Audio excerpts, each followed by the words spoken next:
पहले तो मैं भारती जी का थैंक यू कहना चाहूँगी कि इतना बढ़िया एक्सपीरियंस मुझे शायद ही कभी हुआ हो। आप हमेशा एक लेडीज़ का एक टारगेट रहता है कि हम अच्छी खासी पढ़ाई करते हैं तो अपने पैरों पर खड़े हो जाए। सब पहला टारगेट यही रहता है कि अपने पैरों पे अगर जॉब कर ली तो इससे बड़ा अचीवमेंट कुछ है ही। और उसके बाद फिर आप किसी और के बारे में सोचना तो बहुत दूर की बात है। और जब अगर कुछ जॉब मिल गई तो सबसे पहले अपने बच्चों का फ्यूचर सेट हो जाए, हमारा फ्यूचर सेट हो जाए, या फिर कितनी बड़ी बड़ी पॉलिसीज दे रखी है, कितने शानदार तरीके से हम अपने बच्चों की शादी कर रहे हैं। सिर्फ यही टारगेट रहता है और इससे अच्छी लाइफ शायद इमेजिन नहीं करते। और जब ऐसे अवसरों पे आते हैं तब पता चलता है कि असल में खुशी क्या होती है। क्योंकि जैसे ही मैं आई वैसे ही जब बच्चे प्रेजेंट कर रहे थे, वेलकम सॉन्ग जब कर रहे थे, और जो भारती जी के चेहरे पर खुशी थी कि ये वो वाले बच्चे हैं जो फॉर्मल स्कूल में चले गए, जिनको हमने बेसिक शिक्षा दी थी, उसके बाद वो फॉर्मल में, तो फिर मुझे ना थोड़ी सी जेलसी हुई कि ऐसा भी होता है। फिर मुझे लगा कि ये अचीवमेंट है। हम लोग तो बस अपने करियर को ही अचीवमेंट मानते आ रहे थे। असल अचीवमेंट तो ये है, जो खुशी है वो किसी और की हो ही नहीं सकती। जो इन्होंने मेहनत की है और वो जो यहाँ पर देख रही होंगी इतने लोगों के चेहरे पर, और वो इन बच्चों के चेहरे पर, या इनका करियर बनता हुआ जब देख रही होंगी, तो हम मतलब मैं यही सोच रही थी कि हम अपने बच्चों का अगर फर्स्ट डिवीजन आ जाए तो प्राउड से कहते हैं कि मेरा बच्चा है, और बताते हैं बड़े से कि अच्छा फर्स्ट आया अपने रिश्तेदारों को फोन करके, इनके तो इतने सारे बच्चे हैं। और वो हर रोज कुछ ना कुछ अचीवमेंट करते होंगे।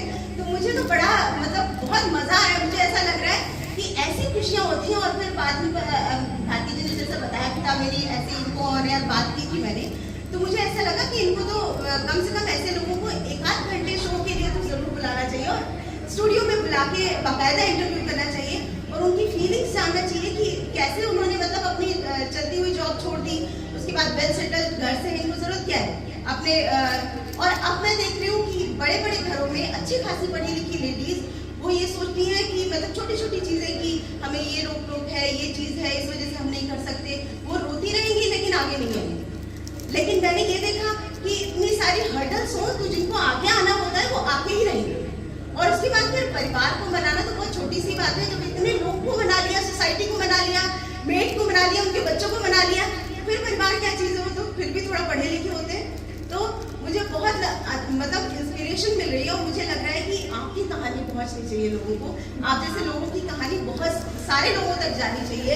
और इसीलिए मैं जो अभी निदा फाजली का एक शेर भी है कि घर से मस्जिद है दूर, चलो यूं कर ले, किसी रोते हुए बच्चे को हंसाया जाए। और यहाँ पर और कितनी दुआएं, कितनी प्रार्थनाएं और कितने मतलब आपको मतलब आशीर्वाद मिल रहे होंगे। तो इस वजह से मुझे आज मतलब जो छोटी छोटी थोड़ी जेलसी हो रही है ना, मुझे बड़ा खुशी दे रही है।